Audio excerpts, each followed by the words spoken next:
guys, welcome to today's video. We're at Sovereign Hill. What's your favourite thing that you're going to do today that you reckon? I really just want to see the golf more. I think you're going to enjoy the gold panning more. Probably. Alright. Welcome to Sovereign Hill. The entrance.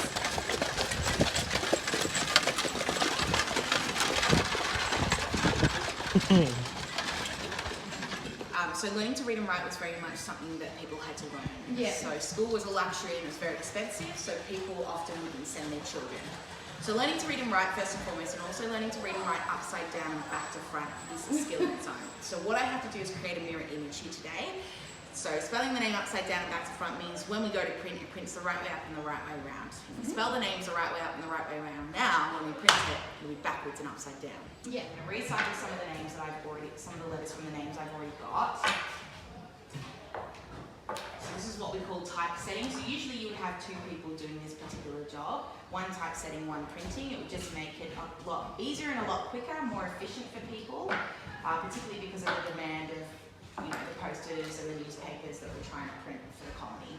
Facing it down, lining it up, adding a bit of padding over the top just ensures, particularly with the squashing of our vowel letters, that we get a nice even transfer. So once we've placed that all, we then roll it under. So it's a lot of manual labour, this particular printing style. Now the reason it's called a printing press is for the simple reason when I pull this lever, we're going to press the machine down onto the poster and we're going to transfer those letters. So you boys might be accustomed to printers nowadays that you press a magic button on a computer and a machine prints out your paper for you. This is what it originally was. You had to do it all yourself. So we get a lot of artifacts donated to us here throughout the museum. Our machines are original pieces. So we've got 1870 in the back, 1868 in the front. And this one's the oldest in the collection, being from 1857. So it means that this machine is 162 years old. They're at the bank. Price for gold.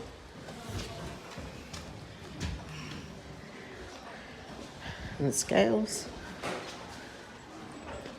Okay, so we're about to have the musket firing. So the soldiers are marching down the street. Let's see if we can find them. Clearly they always walk the cart on the same side of the road. Oh, can you hear the drum? No? Oh, it might be the tinsmith I'm hearing. Yeah, I'm hearing the tinsmith. It's on the time. Yeah, it's pretty dark in here. Yeah. All the tin stuff. Get your new frying pans? No, we're getting rid of all my frying pans. Yeah, so get smaller ones. Oh, that's a no. Look at the candle. Oh, wow. I love the little snuffers. All of the shapes. Fry pans in the tan we've got here. Yeah. Good people, and welcome to the Ballarat. Ballarat, my friends, is a Wathaurong word, which means resting place. Wathaurong, traditional custodians of this land. For about 60,000 plus years, this land provided the Wathaurong people with food and drink, clothing, shelter, tools, everything. August 1851. Just up the road there in Buddingham, round the corner, Golden Point, down the road in Clunes, people discovered gold. When I talk about people discovering gold, I'm talking about European people discovering gold. Gold was no good to the Wathaurong people. It is a soft metal. They needed hard metals. But when gold is discovered here, folks, within about 6 months, you've got 30,000 plus people here all trying to get that gold. This is no longer a resting place. It is a hive of activity. Policeman's wage, 5 shillings and 9 pence a day. It is one of the lowest wages in the colony. You land those roads out there, you get more than a policeman. Working down the mines, you get more than a policeman. Looking after sheep in a field, you probably get more than a policeman. Bank robbers come out, shooting at ya. Murderers, shooting at you. Jewel thieves, horse thieves, shooting at you. I am not risking my life for a miserable 5 shillings and 9 pence a day. You open up your newspapers. nothing but articles, letters of complaint about the violence in those streets, the drunkenness and the fisticuffs in those streets. And the violence and the drunkenness and the fisticuffs in these streets are caused by one group of people, and one group of people alone. Do you know who that group of people is? The police.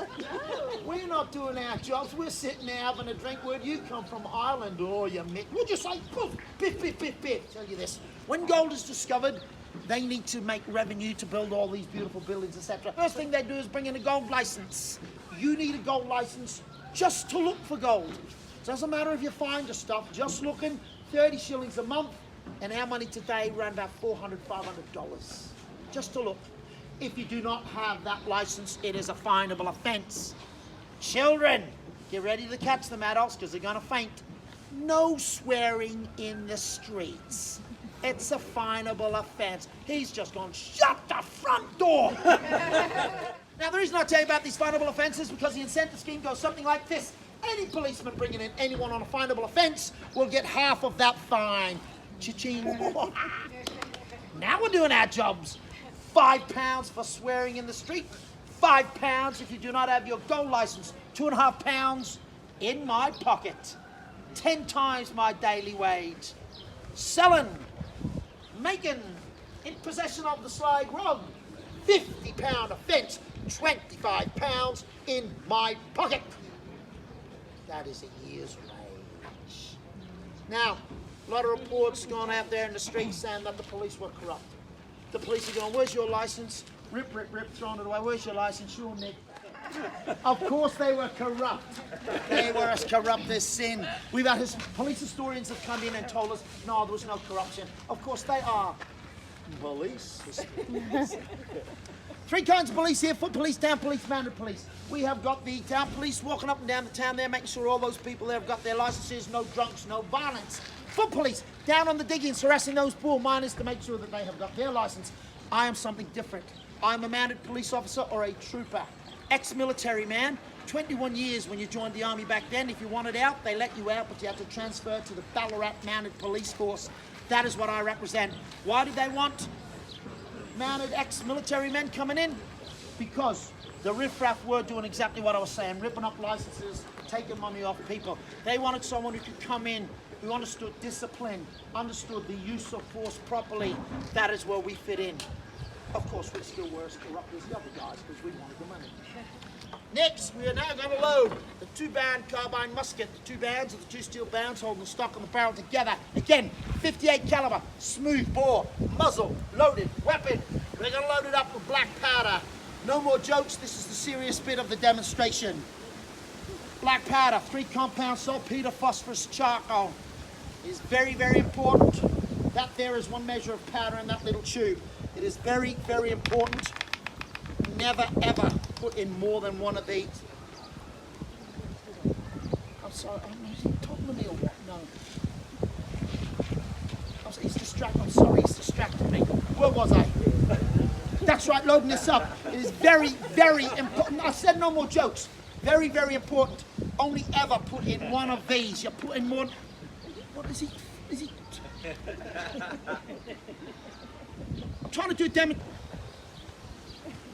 I'm sorry, I apologise, I've lost it. Where was I, boys? Yeah, right, loading up, thank you.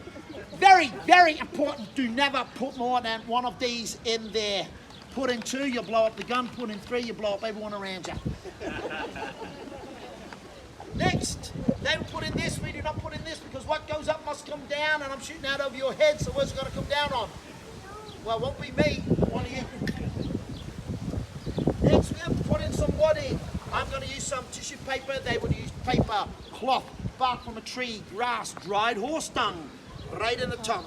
The idea now is to get all that down to the bottom of the barrel. We're going to ram it down using this rod, which is called a ramrod. Down it goes. You'll notice this is attached to the weapon. I'm on a horse. I drop that, it ain't going to go anywhere. Okay? Redcoat soldiers, there's come off. If they drop it, they just bend down, pick it up. If I lose this ramrod, this is no longer a club. It's no longer a musket, it's just a club because you can't get the stuff down.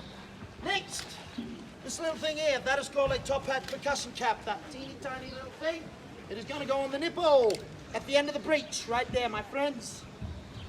Like that.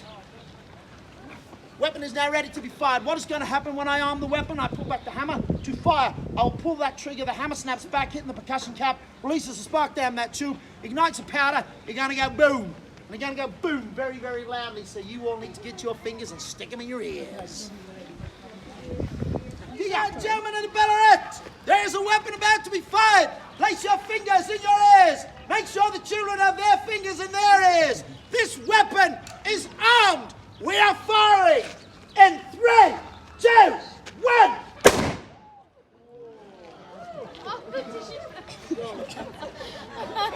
That's the warning.